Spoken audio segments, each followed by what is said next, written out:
Like any good trip out to the wilderness, mental health takes preparation, attention,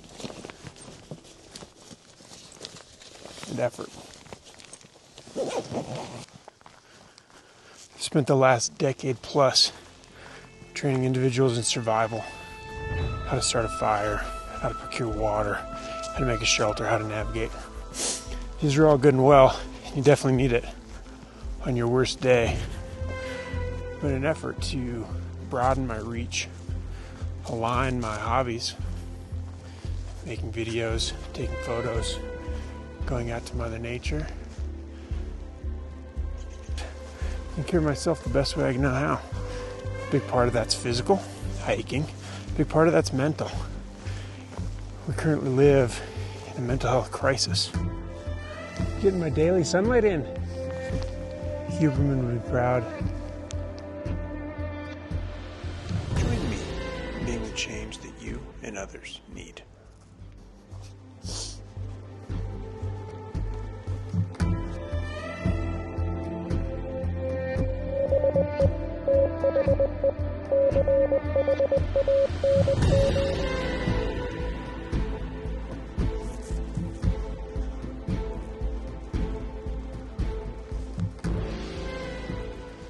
No trip to the woods would be complete without seeing remnants of ancient cultures. Check it out. Here, my friends, is an ancient teepee from the little people who used to roam these parts. It's been here for thousands and thousands of years.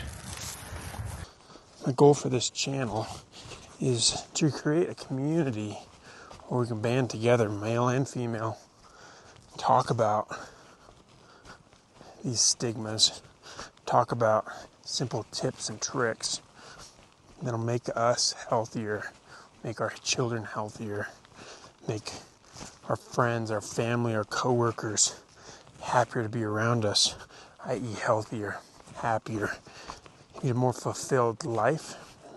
We can stop chasing things that will never fulfill you. And this is nothing new. The Buddhists have been practicing this, have identified this thousands of years ago, yet today we're still struggling. 2001 to 2002, stats show that 1 of 5 youth experienced major depressive disorders. 1/3 of them did not get treated. Now, I'm no statistician, and I did have to retake stat in college. But I would imagine that those polls are underreported. These are our children that we're talking about. There's roughly one mental health provider for 340 people in the United States right now. We have the highest prevalence of suicide ever recorded. Yet there seems to be, especially in the male population, especially in the military population, this stigma that dealing with an emotion, talking about how you feel, is somehow taboo or weak.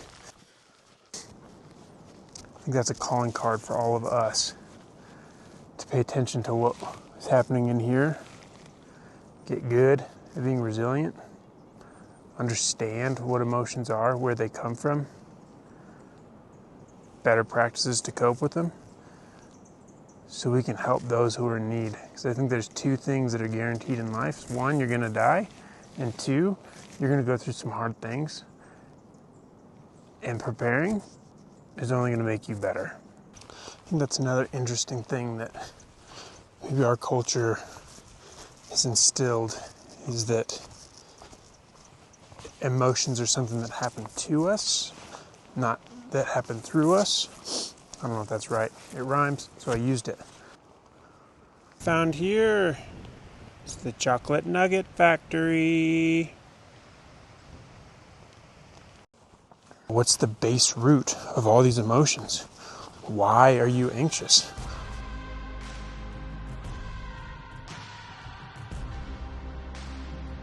But it's not something in you. It's not like your ear. This is my ear. It's been on my body the entire time.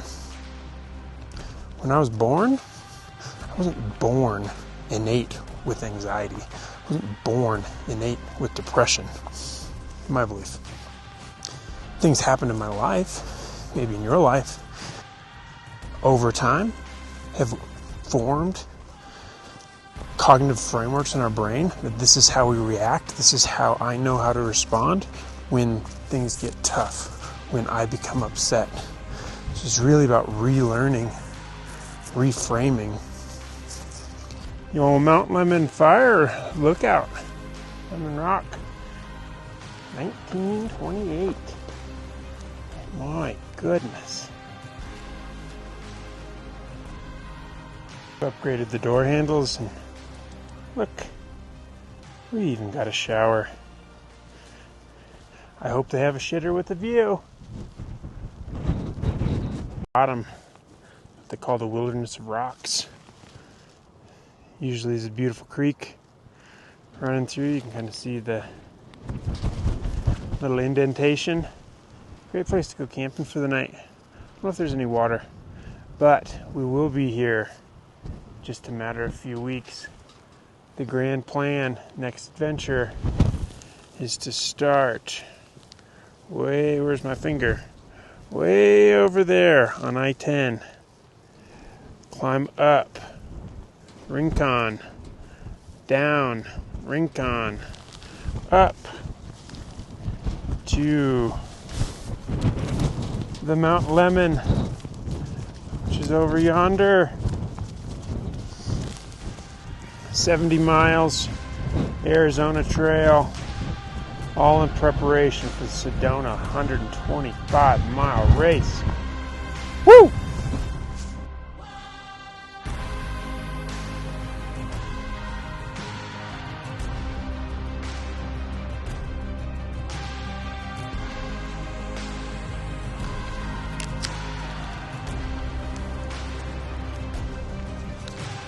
Haha, look at me.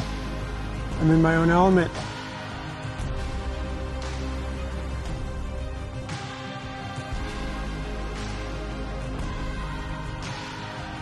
Maybe it's because I was here last summer and I'm so hot. I want to talk about anger in the future. I want to talk about fear. I want to talk about physical well-being and how it's directly related to emotional well-being.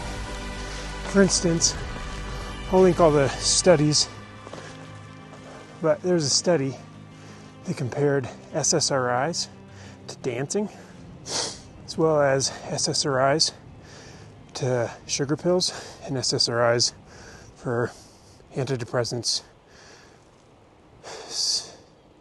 serotonin something inhibitors. Regardless, no scientist. But it showed that dancing to music was far more effective at reducing depression in patients than clinically provided SSRIs. That's telling. You know, we all need something to lift us up from time to time.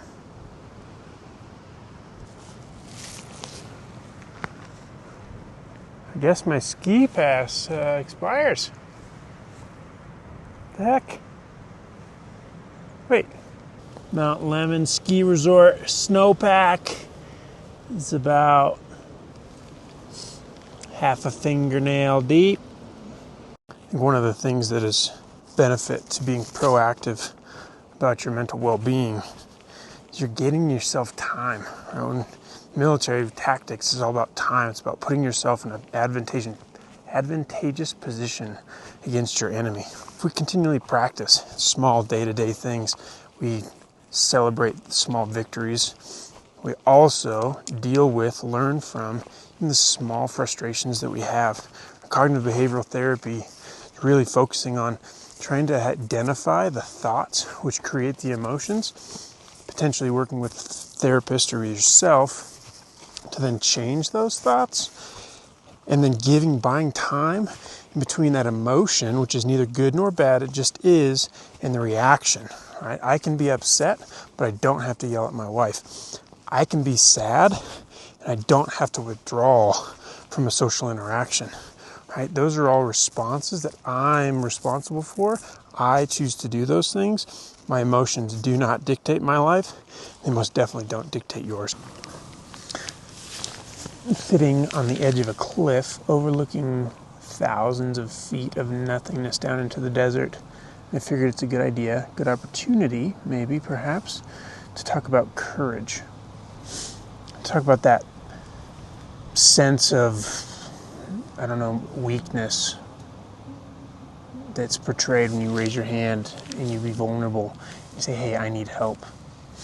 Well, I'd like to challenge that thought and ask if suffering so much to the extent that you're hurting yourself in permanent ways or affecting the loved ones, say your children, for years to come, is that strength by bottling up those emotions, not dealing with them, withdrawing, lying, betraying their trust?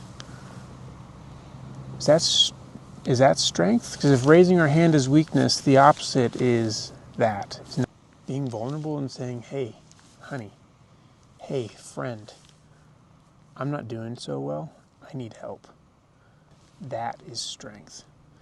It's bullshit that it's the opposite, and that thought corrupts our brains. I've had it myself, and one of the hardest things I've ever had to do was raise my hand and say, hey, I need help.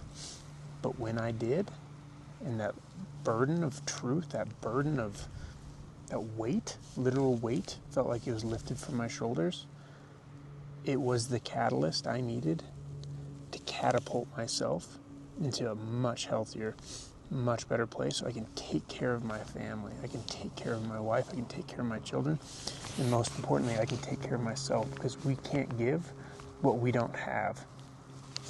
So I challenge you, if you're hurting, if you're struggling, to tell someone about it and just see. So the framework of this channel, at least the way that I see it today, is that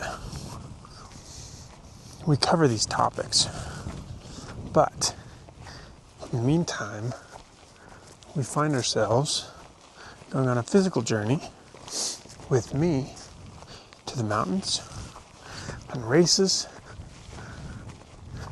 exploring, spending time in the great outdoors the way that we're supposed to, talking about mental health, talking about being the best that we absolutely can be. Hopefully having a little light, a little fun, while it is a pretty serious topic. I don't want to be knife-handing you and boring you to death. I want to have fun with it, because mental health and well-being is not all about recovery. It's not about getting better. It's about being the best that you can be, having the most fun that you can have, and being present and not tripping over fucking rocks walking down the trail. That's it, right? That's what I'm trying to get. Less tripping over rocks. Metaphor? Folks, this is the end of the play. Hikers, exit stage right. Some local petroglyphs. Sort of more of the modern era. You can see the young, childlike impersonations. This must have been a murder site. This poor lad had a balloon and potentially a sucker, and maybe some lost pacifiers. Poor Miles was left over here.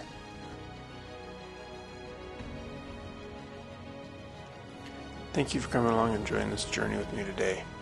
Remember, one moment can change a day. One day can change a life. One life can change a generation. Hope to see you around.